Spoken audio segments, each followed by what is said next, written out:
sorry guys, we got cut off for some reason, so I'll just continue. So when you go to your It's Learning page, just go down to the next link, okay? All right, here we go. We left off 150. Who is this knave who speaketh of Cooper Vega with such poisoned tongue? Roddy wonders. Cooper doesn't know whether to laugh or cry. You can block the ghost's ability to see, but it won't stop him from having opinions on just about everything. All right, Cooper, Mr. Marchese admonishes. Keep it down. You too, Brock. This is a math class, not a public square. Roddy turns suddenly melancholy. A public square? 'Tis an unhappy memory. The death carts gathered in the public square to collect victims of the plague. I beheld so many, carried away thus, neighbors, friends, mine own mother. Without doubt, this was my final journey as well. In the hall during class change, Cooper takes his phone out of his pocket and waits for Roddy to appear on the screen.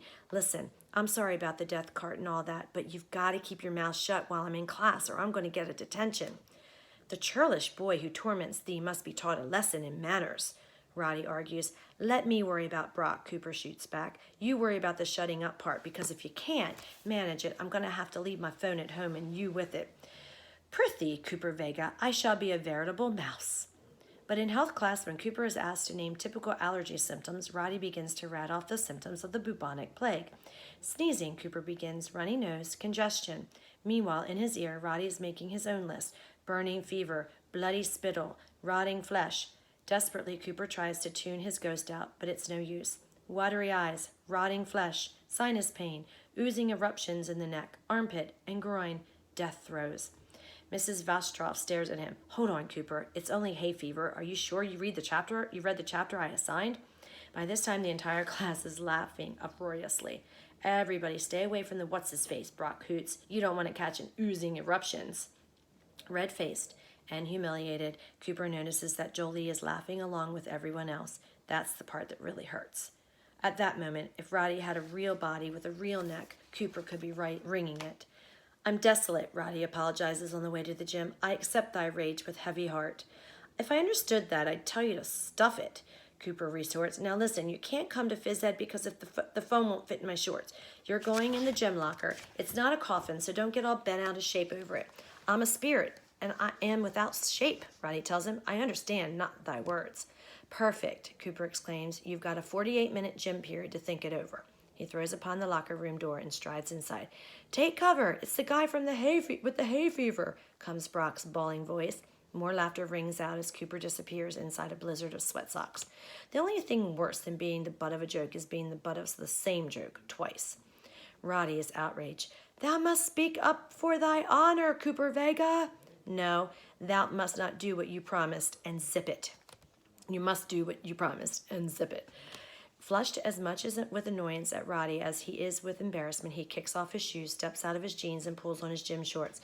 When he pops out of the earbud, drawing it through his long hair, Brock exclaims, Hey, what's-his-face? Has that new GX. Before Cooper can slam the locker shut, the soccer star reaches in and plucks the phone out of his pants pocket.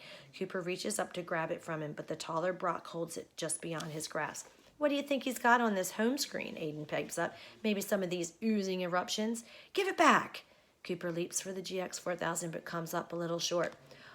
One way to find out, Brock decides with a cruel laugh. He presses the button and Roddy's images appears. Whoa, that's some dude. Cooper can only look in horror. Unhand me, thou rump-fed plague sore. Roddy's accent rings out in a scornful tone. Thy rank smell, offendeth my nostrils. I would spit on thee, weren't thou clean enough. Dead silence falls in the locker room. Even Brock, who ordinarily has an answer for everything, is struck dumb. Cooper seizes the opportunity to snatch the phone out of Brock's limp hand. Don't you guys know the 16th century insult app? You've got to get it. Here, I'll use it on myself. He holds the GX 4000 up to his face, willing Roddy to understand. Insult me. Well, that's pretty clever comeback with that, isn't it? Saying it's a mid or 16th century insult app. Pretty good thinking there, Cooper. Why shouldn't I behave thus, Cooper Vega? Comes the response. Thou art a prince. Wouldn't you know it, Cooper complains. The server must be down. The door to the gym opens and Coach Hovenmeyer barks. What's the holdup in here? These ropes aren't going to climb themselves. In the babble of voices as the boys file out of the locker room, Cooper distinctly hears someone ask, Who's Cooper Vega? Cooper waits for the door to swing shut behind them before turning back to the screen. Roddy, what did you say to him? Roddy looks pleased with himself. I spake no more than the veritable truth, that he is a yeasty, fen-sucked canker blossom. Thee should speak thus myself, Cooper Vega, as it is obvious to any fool or beast. Yeah, well, it was awesome. I've never seen that big idiot at a loss for words before. Roddy nods wisely. Thy century is an astonishing place, filled with miracles beyond my wildest imaginations. But thy schoolmates aren't a band of slack-jawed ninny-hammers, fit only for the employ of a chimney sweep. Vega, bawls Coach Havenmeyer from the gym. What are you doing in there? Baking cookies? Get a move on. As Cooper shuts the GX4000 in his locker and jogs out onto the hardwood, he reflects that for weeks he hasn't had a prayer of standing up to the 7th graders of Stratford. And along comes this boy who died 400 years ago, who puts the dreaded Brock Baumgartner in his place with a few barely understandable words. Okay, guys, that'll be it for our session today. Chapter 7 is called The Apprentice, and I'll see you next time, and we'll continue reading from What's His Face by Gordon Korman. Everybody have a wonderful day. I'll see you soon. Bye.